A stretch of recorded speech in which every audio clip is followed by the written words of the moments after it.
আপনি রাষ্ট্রীয়ভাবে পানিশমেন্ট দেন, আইনের মাধ্যমে পানিশমেন্ট দেন, মৃত্যুদণ্ড দেন, বিষয়টা কিন্তু হৃদয় বিদারক। হৃদয় বিদারক মানে আপনি একটা লোককে তুলে নিয়ে মৃত্যুদণ্ড দিবেন। হাইকোর্টের বিচারক চেঞ্জ হয়ে যায় মবের কারণে, হয় নাই? উপদেষ্টা বলতেছে যে কালকে হাইকোর্টে আপনারা সবাই যান, যেমন মব করেন। হাইকোর্টে সবাই গেছে, মব করছে, বিচারক চেঞ্জ হয়ে গেছে। তো এই যে আলাপটা আমরা আজকে করছি, এখন ধরেন এর আগে এই যে যুদ্ধ অপরাধীদের বিচার করা হয়েছে, জাস্টিফাইড, আপনি বিচার অবশ্যই করতে পারেন। কিন্তু ইভেন বঙ্গবন্ধু হত্যা মামলার বিচারগুলো আমরা দেখছি, সব বিচার হতে পারে, হওয়া উচিত। যেমন এই যে জুলাই আন্দোলনের সময় বলা হয় যে পুলিশ হত্যার বিচার নিয়ে কথা, সেগুলোরও বিচার আসা উচিত, সেটা ঠিক আছে, সেগুলো নিয়ে।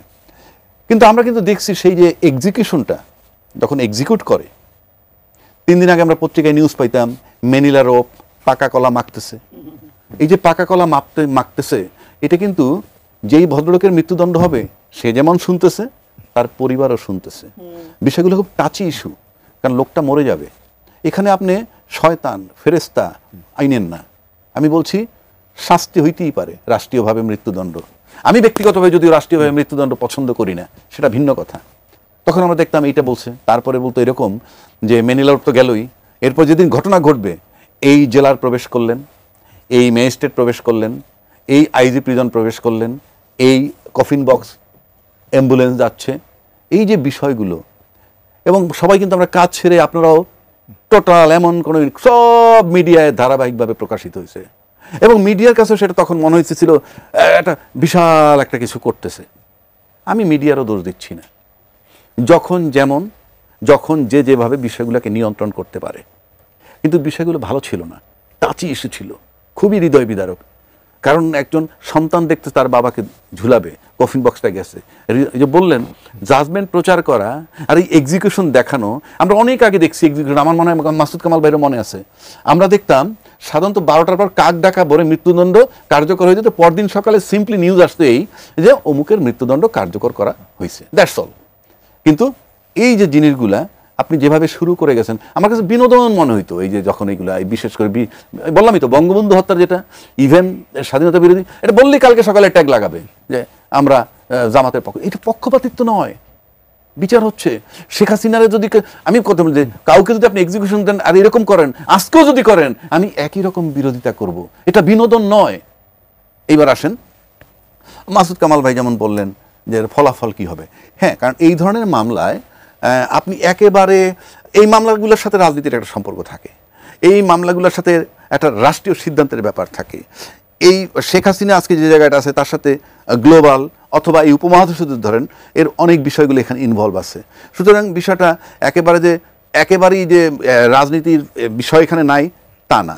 এখন কালকে এর মানে এই না যে রায় প্রভাবিত হবে কিনা কিংবা রায়টা সঠিক কিনা সেটা আমি বলতে পারি না। তবে আমার যে আইনের ছাত্র হিসেবে যেটুকু বলি সেটা হলো এই সমস্ত মামলার ক্ষেত্রে ওই শেখ হাসিনা তো কাউকে পিস্তল দিয়ে গুলি মারে নাই, বাট এটা হলো কি তার সিদ্ধান্ত ছাড়াও মারা সম্ভব না। কেন মারা সম্ভব না? আপনি বলেন আইজিপির ক্ষমতা আছে নাকি ডিরেকশন দেওয়া যে হত্যা করো। এখন সেখানে কি হয়েছে, দুইটা জিনিস খুব অবজারভেশনের ব্যাপার আমার কাছে। আইজিপি রাজসাক্ষী হইল, এখন রাজসাক্ষী হইল তার কাছে পুলিশের টপ, পুলিশের যে গুলি মারছে মাঠে যেই মেরে থাকুক, without the clearances the top of পুলিশের টপের হুকুম ছাড়া বা তার নির্দেশনা ছাড়া কেউ গুলি মারবে না। এত তামাশা কারণ না, তাহলে টপ নির্দেশনা পাইছে কার কাছ থেকে? এরকম একটা ক্লুর ক্ষেত্রে রাজসাক্ষী বানায় সাধারণত। এটা খুব বেশি আমরা এগুলি খেয়াল করতেছি, কিন্তু আগামীতে কি হবে না হবে এটা আমরা কিছু বলতে পারি না। আর আরেকজন যে ভদ্রমহিলা বললেন যে গুলির আদেশ দিয়েছেন চট্টগ্রাম ডিএমপি কমিশন, এবং 5 দিন আগে চট্টগ্রাম ডিএমপি কমিশনার দিয়েছিলেন, তখন এটা নিয়ে আলোচনা হয়েছিল। এখন ডিএমপি কমিশনার বলছেন যে উনি বলেছেন যে যদি বাসে আগুন লাগায় এবং যদি ককটেল ফোটায় মানুষ হত্যা করতে চায় তাহলে গুলি করার আদেশ দিচ্ছে। এটা নাকি ওনাদের আইনে আছে।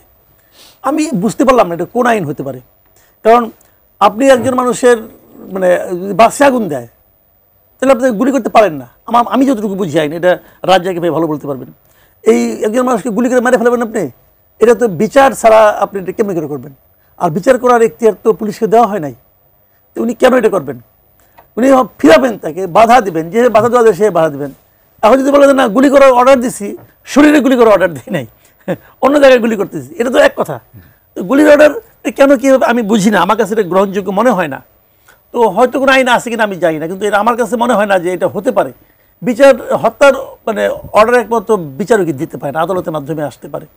কিন্তু উনি যেটা বলছেন, এবং উনি এটাও বলছেন যে এটা নাকি ওনাদের আইনের মধ্যে আছে, আমি এই বলতে পারবো না। অ্যাডভোকেট আবু হেনা রাজিকে বিরতির আগে একজন দর্শক ফোন করেছিলেন গাজীপুর থেকে। তিনি বলেছেন যে এই যে যারা বাসে আগুন দিবে কিংবা বিভিন্ন ধরনের সন্ত্রাসী কর্মকাণ্ড করবে তাদের দেখা মাত্র গুলির একটা নির্দেশনা দেওয়া হয়েছে বলে শোনা যাচ্ছে চট্টগ্রাম এবং ঢাকায় পুলিশের পক্ষে দেওয়া হয়েছে। তো এটি তিনি প্রশ্ন করেছেন এটি কতটা আইনসম্মত হলো এবং যারা সুপ্রিমলি এই অর্ডারটা দিয়েছেন তারা দায়ী হবেন কিনা?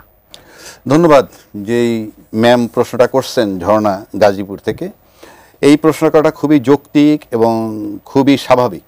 কারণ আপনার একটা স্বাধীন দেশে আপনি কোনো ফর্মেই যে দেখামাত্র গুলি বা এই ধরনের ঘটনা ঘটলে গুলি মারবেন, এই গুলির আদেশটা দেওয়া যায় না। তবে একটা প্রশ্ন এখানে থেকে যায় যে যেমন আমরা দেখছি কিছুদিন আগে ওই যে শিক্ষকদের একটা আন্দোলন হলো না মাসুদ ভাই, আপনার খেয়াল আছে?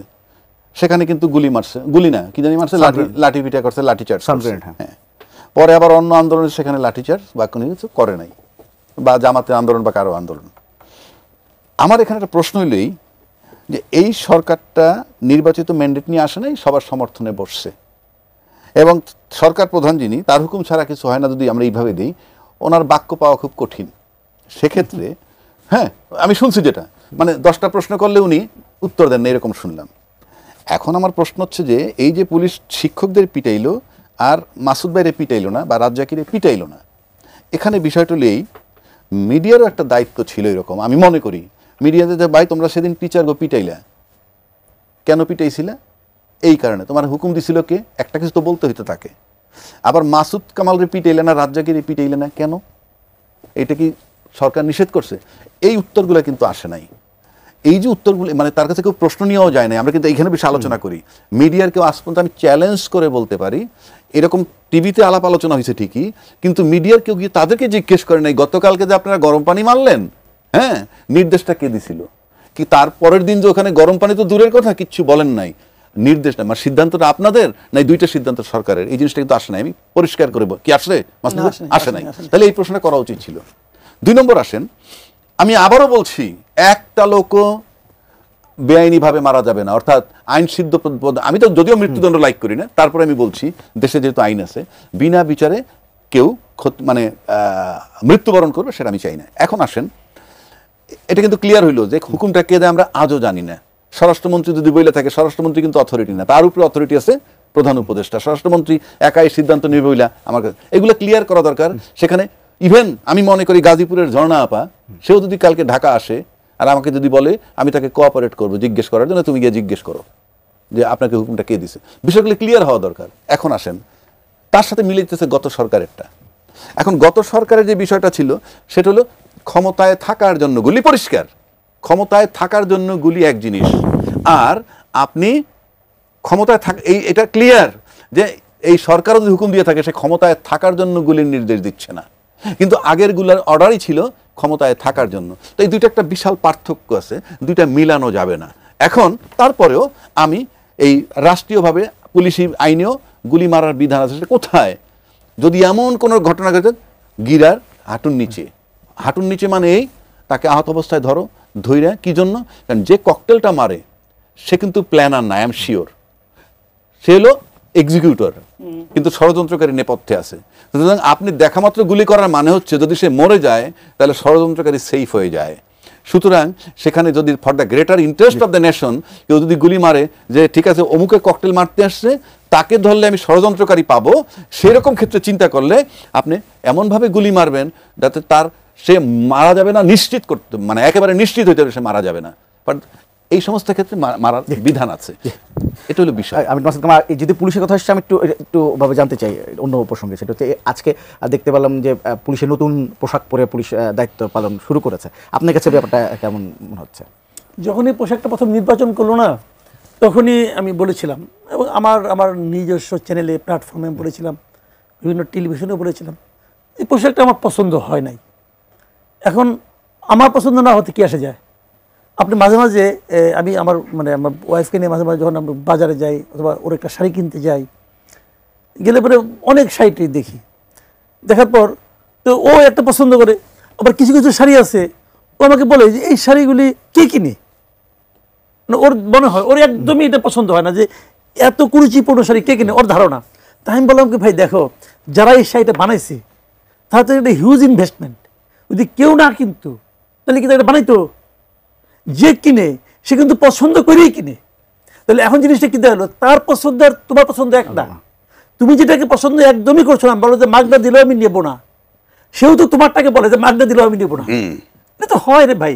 এখন আমার পছন্দ হয় নাই, যিনি বানাইছেন ওনার হয়তো জীবনে একটা স্বপ্ন ছিল যে যদি কোনোদিন ক্ষমতা পান এরকম একটা পোশাক বানাবেন, ওনার স্বপ্ন পূরণ হয়েছে, আমার স্বপ্ন ভঙ্গ হয়েছে, এটা হইতেই পারে। এই পোশাক পরিবর্তন দিয়ে একটা তো পরিকল্পনা ছিল যে পুলিশের মনোবল পরিবর্তন করা এবং মানে বাড়ানো, এবং পুলিশের যে আমি যদি পুলিশ হইতাম এটা পরে আমার মনোবল মানে হইতো না, শক্ত হইতো না, মনোবল আর ভেঙে পড়তো। এটা আমি হইলে, কারণ আমি তো পুলিশটা, যিনি পুলিশ আপনার কোনো পুলিশকে জিজ্ঞাসা করেন এটা কেমন হয়েছে বলতে পারবো না ভাই। লৌহ পোশাকের এটা শুনেন, আপনি রাষ্ট্রের কোনো কাজ পরিকল্পনাবিহীন হয় না, সেই পরিকল্পনা রাইট হোক রং হোক। আর আমরা দেখেন, আমরা কিন্তু টিভিতে সমালোচনা করতেছি, হাসিনার সমালোচনা করতেছি, বেগম খালেদা জিয়ার সমালোচনা করতেছি, জিয়াউর রহমানের সমালোচনা করতেছি, ইউনূস সাহেবের সমালোচনা করতেছি, সবই করতেছি। সমালোচনা বলতে খারাপ তা না, ভালো মন্দ মিলিয়ে। আমরা কিন্তু এই চেয়ারটা এখানে বসে দিয়েছি, যাওয়ার সময় আপনি হয়তো একটা ছোট্ট টাকা দিবেন, নিয়ে চলে যাব। তারা কিন্তু প্রধানমন্ত্রী হয়েছে, তারা কিন্তু রাষ্ট্রনায়ক হয়েছে। এই যে আমরা ইউনূস সাহেব, সেও কিন্তু ঘুরে ফিরে রাষ্ট্রনায়ক হয়েছেন। এখন তার পথ অবৈধ কি অবৈধ বৈধ সেটা অন্য চ্যাপ্টার। আমরা বিগত সামরিক সরকারগুলো জাদ্রেল সরকার ছিল, তাদের সময়টারও কিন্তু আমরা পরবর্তীকালে কোর্ট কাছারি দিয়ে অবৈধ ঘোষণা করছি, কিন্তু আলটিমেটলি টাইমটা চলে যায়, রাজত্বটা চলে যায়। সুতরাং কোনো কিছুই পরিকল্পনাবিহীন হয় না। এখন এই যে পোশাকটা পরিবর্তন করছে এক একটা প্রেক্ষাপটে, যেমন ধরেন জুলাই আন্দোলনের পরে পরিবর্তনটা হয়েছে, জুলাই আন্দোলনের কেন্দ্র করে। আমরা যদি তার আগে যাই, আরেকটু পিছনে যদি যাই, 57 জন সেনা অফিসার যে মারা গেল, তারপরে কিন্তু আমরা বিডিআর নাম পরিবর্তন করে ফেলেছি বিজিবি, এবং তাদের পোশাকগুলো পরিবর্তন করছে। আমি যদি দুইটা পোশাক মিলাই, এখনকার যে পোশাকটা যাচ্ছে তাই, কিন্তু আমি কোনো টিভিতে আলোচনা শুনি নাই। তখন এই যে এই বিজিবির বিডিআর নামটা পরিবর্তন হইল কেমনে, যে বাংলাদেশ রাইফেলস বললে যে একটা টকবক ভাব হয়, যখনই বিজিবি বলেন, বিজিবি এই মানে বললেই দেখেন আপনি তার সাথে পোশাক যদি মিলান, আমার কাছে মনে হয় তাহলে কি তাদের মনোবল চাঙ্গা করছিল? ওই পোশাক দেখলে, ওই সময়টা দেখলে মনে হয় মোরাল কারেজ ডাউন হয়ে গেছে। এখন আজকে পুলিশের পোশাক পরিবর্তন হয়েছে, পুলিশ কিন্তু আভ্যন্তরীণ ইস্যু, আর বিডিআর কিন্তু আমার বর্ডার সিকিউরিটি ফোর্স মানে সার্বভৌমত্বের সাথে সম্পর্ক। অর্থাৎ আপনার এক্সটার্নাল যে শত্রুপক্ষ বা সেটাকে প্রোটেক্ট করার প্রথম লাইনটা তারা, আর ভিতরে আছে সেনাবাহিনী, তাদের ভিত্তিতে তারা মুভ করবে। আর এটা হলো আভ্যন্তরীণ। তো সেখানে এই আভ্যন্তরীণ যে পোশাকটা পরিবর্তন করে, তার চেয়ে বেশি আলোচিত হওয়া উচিত ছিল সেই বিডিআর বিজিবি। তো এখন প্রশ্ন হচ্ছে যে আপনার একটা কথা আছে না, জন্ম হোক যথাযথ, কর্ম হোক ভালো। সুতরাং আপনার অ্যাকশনে দেখাইতে হবে আপনি সার্বভৌমত্বের পক্ষে কিনা, আপনার অ্যাকশনে দেখাইতে হবে আপনি দেশপ্রেমিক কিনা, আপনার অ্যাকশনে দেখাইতে হবে জনগণকে ভালোবাসেন কিনা। সুতরাং এগুলা পরিবর্তনটা ইম্পর্টেন্ট না, যদি ইম্পর্টেন্ট তাহলে আমাকে আবার বিডিআরে ফেরত যেতে হয়। আমি একটু যদি রায়ের যে পরে যে ধরনের আমরা সহিংসতার ঘটনা দেখছি, এটি নিয়ে কথা বলতে চাই। যে কয়েকটি জেলায় দেখলাম যে বিজিবি মোতায়েন করা হয়েছে, রাজধানীতে আইন শৃঙ্খলার সদস্যদের বাড়ানো হয়েছে, আইন শৃঙ্খলা টাইট করা হয়েছে, সব কিছু মিলে। এবং অনেক জায়গায় দেখলাম যে ককটেল মারা হয়েছে, একটা বগুড়ায় দেখলাম গ্রামীণ ব্যাংকের অফিসে আগুন দেওয়ার চেষ্টা করা হয়েছে। সব কিছু মিলে আসলে এই পরিস্থিতি আপনি কিভাবে দেখছেন? এটাকে আমি ভালোভাবে দেখি না ভাই, ভালোভাবে দেখি না কেন দেখেন, আমি বলি আওয়ামী লীগ হয়তো বলবে যে তাদের দলের নেত্রীকে অন্যায়ভাবে করা হচ্ছে, তাদের একটা বক্তব্য থাকবে, তারা হয়তো শেখ হাসিনাকে ভালোবাসতে পারে, এটা তাদের ব্যাপার। কিন্তু আমার কথা হলো কি, আমি সাদা চোখে যেটা দেখি, এটা বিচার হচ্ছে, বিচারে একটা রায় হবে। ভাই গত বছরের জুলাই আগস্টে শেখ হাসিনার আদেশে তো এগুলো হয়েছে, কাজগুলি তো ভালো হয় না, কাজগুলো অন্যায় হয়েছে, অনেকগুলি মানুষ তো মারা গেছে রে ভাই।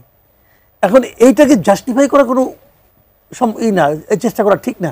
যেই করুক, যারা এখন বলতেছে তারা 1 বছর আগে কথা একবার চিন্তা করেন, হয়তো দেখা যাবে সেও ছিল রাস্তায়, হয়তো এই ঘটনার পর শেখ হাসিনার পতনের পর যা কিছু হয়েছে সেটা নিয়ে আমি আনহ্যাপি হইতে পারে, যারা দেশ চালাচ্ছে তাদের নিয়ে আনহ্যাপি, এটাও হইতে পারে, স্টুডেন্টরা এখন যা করতেছে সেটা নিয়েও আনহ্যাপি, সবই সত্য। এই সবগুলি সত্য কিন্তু শেখ হাসিনার অন্যায়টাকে জাস্টিফাই করে না।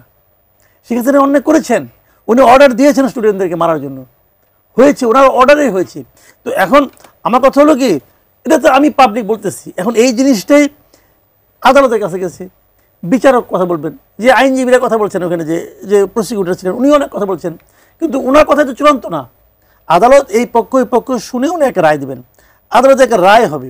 সে রায় হওয়ার আগেই যদি আপনি প্রেশার দেন, প্রেশারটা উল্টা দিক দিয়েও আসতে পারে, যে মৃত্যুদণ্ড না দিলে আমি ভাঙচুর করবো, এটাও ঠিক না। আর মৃত্যুদণ্ড দিলে আমি ভাঙচুর করবো, এটাও ঠিক না। রায় কেন ঘোষণা করবে এই জন্য আমি আন্দোলন করবো, ভাই এটাও ঠিক না। আমি এইগুলিকে, এই যে ভাঙচুর, ধরেন আপনি এখন কি করবেন এই ঘটনার প্রতিবাদে, কি ঘটনার প্রতিবাদে আমাদের ঘটনাটা কি, রায় দিবে, রায় দিয়ে দিবেন না আপনি? রায় তো নিজামীরও দেওয়া হয়েছে, রায় তো সাইদিরও দেওয়া হয়েছে, হয়েছে না? তো তখন যদি হয়ে থাকে এটা, তখন তো কিছু হয়েছে, তো ওইটা কি আমরা সমর্থন করছি? কই নেই তো।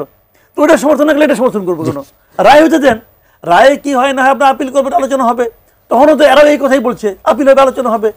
তো এখন আমাদের বক্তব্যটা কি ভাই, এই যে ভাঙচুর আপনি করতেছেন, যার গাড়িটা ভাঙতেছেন সে কি এই বিচারের জন্য দায়ী? যে লোকটা এই গাড়ি ভাঙতে যায়, যার গায়ে লাগতেছে, যে মানুষটা রাস্তায় সমস্যা পড়ছে, সে কি এই বিচারের জন্য সে দায়ী? রায় কি সে দিছে? তো তার কেন ক্ষতি করেন? তো এটা আমি ভাই এটাকে আমি গ্রহণযোগ্য মনে করি না। আবু হেনা রাজীক, আপনি এই যে সংসদে ঘটনা ঘটছে, হঠাৎ করে বাড়া শুরু করছে, ককটেল মারা, গাড়িতে আগুন দেওয়া, এইটি আপনি মানে শঙ্কিত করছে কিনা? না, শঙ্কিত তো হইতেই পারে। কেন শঙ্কিত হবে? আপনি তো যে ককটেলটা মারতেছে, কারে মারতেছে, কোথায় মারতেছে, কার গায়ে লাগে, আপনি নিরীহ লোক হাইটে যে আপনার গায়ে লাগতে পারে। একটা হলো যে এইটা ঘটাইয়া প্যানিক তৈরি করা। এখন যেটাকে মাসুদ কামাল ভাই বললে আমি সমর্থন করি, কি অর্থে, যে এই ককটেল মারাটা আমি সমর্থন করি না, কিন্তু যারা মারছে তাদের কাছে জাস্টিফাইড। এখন তাদের কাছে জাস্টিফাইড হলে আমি কি করব? সেটা তো আরেক প্রশ্ন। কেন জাস্টিফাইড তাদের কাছে? এখানেই আওয়ামী লীগের সাথে অন্যান্য দলের পার্থক্যটাই আপনি দেখবেন। আমরা অনেক আগের থেকে, আমি আশা করি মাসুদ ভাই একমত হবেন, যে একটা এলাকায় আওয়ামী লীগের 10 জন কর্মী আছে, পাশাপাশি অন্যান্য দলের কোনোটার 200, কোনোটার 300, কোনোটার 150 আছে, কিন্তু আওয়ামী লীগটা টের পাওয়া যায় যে এখানে আছে। মানে 10 জন থাকলেও টের পাওয়া যায় যে আছে। এটার মানে হচ্ছে এই যে তারা যেটাকে মনে করে জাস্টিফাইড করব, যেভাবেই হোক,